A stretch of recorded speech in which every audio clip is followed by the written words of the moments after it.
Happy farming! So papakita ko sa inyo ngayon yung ipapadala natin na sa ating followers dahil nag-avail siya ng ating planting materials na lakatan dahil nakikita niya yung magagandang na-harvest natin itong mga nakaraan. Kaya doon sa followers ko, wait lang, ito na yung iyong planting materials. Asikasuhin ko ng maayos para sa ganoon naman maging quality yung planting materials na makarating doon sa inyo. So pakita ko sa inyo kung anong ginagawa namin, nililinis namin, then saan namin papadala. Tingnan mo naman kung gaano kaganda yung ating planting materials na to. Kaya lang hindi na siya natin pwedeng ipadala ng gantong itsura dahil siyempre mahal ang shipping dun sa pagpapadala natin ng ating planting materials. Okay lang sana kung pick up nila pero through GNT papadala natin sa ating subscriber dahil gustong gusto niya yung ating lakatan. So ganito yung ginagawa namin, puputulin namin siya, didinisin. Sa totoo lang medyo malalaki na itong papadala natin dun sa ating pag gantong malalaki siyempre mabigat siya, additional sa shipping na babayaran. Pero ang layunin lang naman natin dito mabigyan natin siya ng mas quality na planting materials para nang sa ganon magkaroon tayo ng maayos na mga suki na nais magtanim din ng ganito ng lakatan.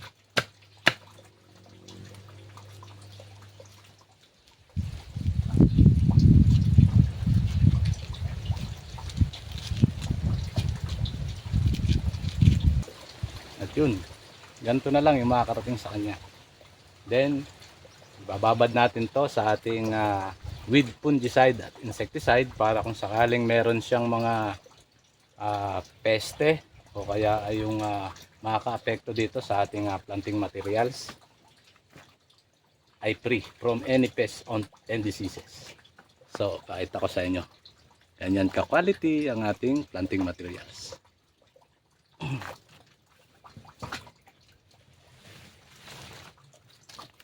Laki na.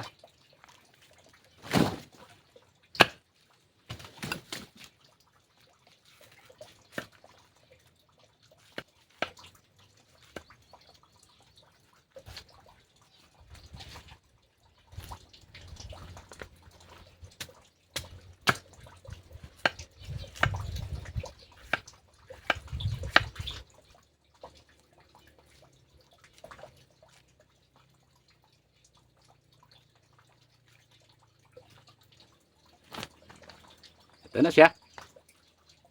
Yung papadala natin sa ating subscriber.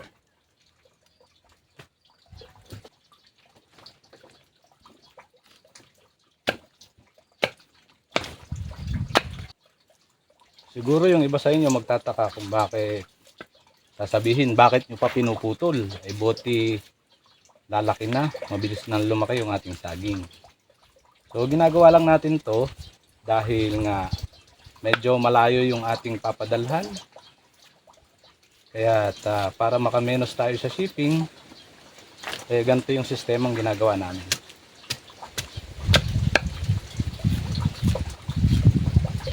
Baka naman wag tanong yung iba, akala mamamatay siya. So hindi po, hindi siya mamamatay. Sa katunayan, mas maganda pa nga ito. Kasi yung ipapadala natin sa kanila na-disinfect natin ng maayos para free from pests and diseases. Tararan!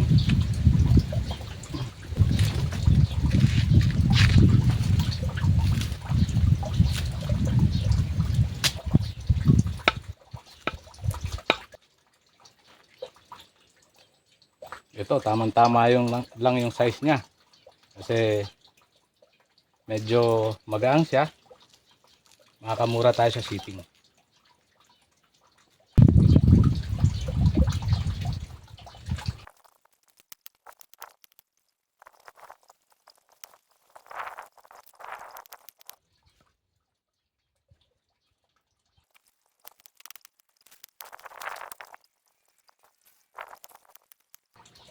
Ang tawag nga pala dito ay banana corn dito sa pinakang halos base niya.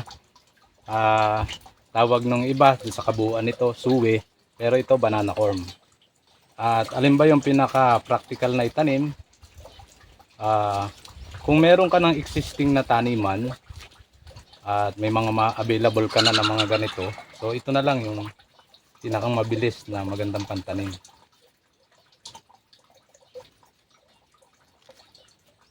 Kasi para mabuhay siya, dito siya kukuha ng kanyang pagkain bago siya magkaugat.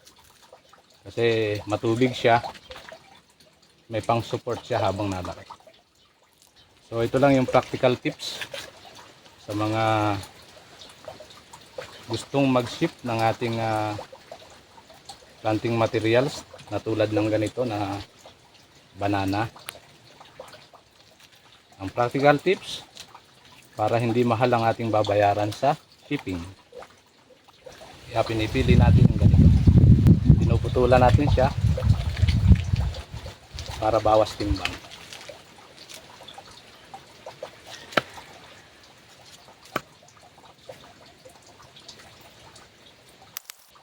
Tulad nito. Meron na kaagad siyang sisibol, pero tatanggalin muna natin siya para hindi siya tumuloy, at ang tumuloy itong pinakang magiging mother to pagdating ng panahon.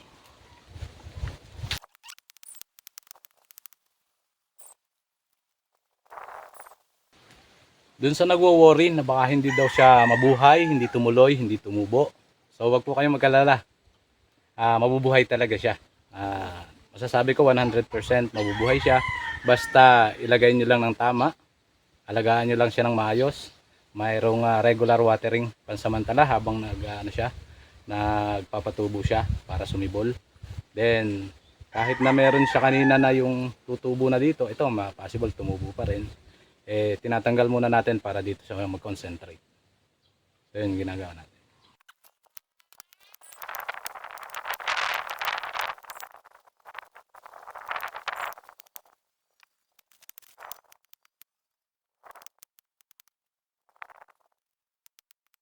So ganun lang kasimple, nakita nyo na kung paano yung ginagawa naming sistema sa pag-ship namin ng ating mga planting materials na to. At ayun, katulad nun, kung mapapansin nyo, nilalagay ko dito sa ating, pakita ko sa inyo.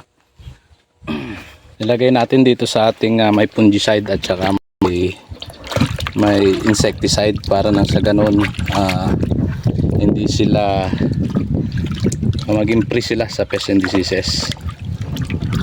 Kung may mga nematodes yan, syempre unang-una ay para mamatay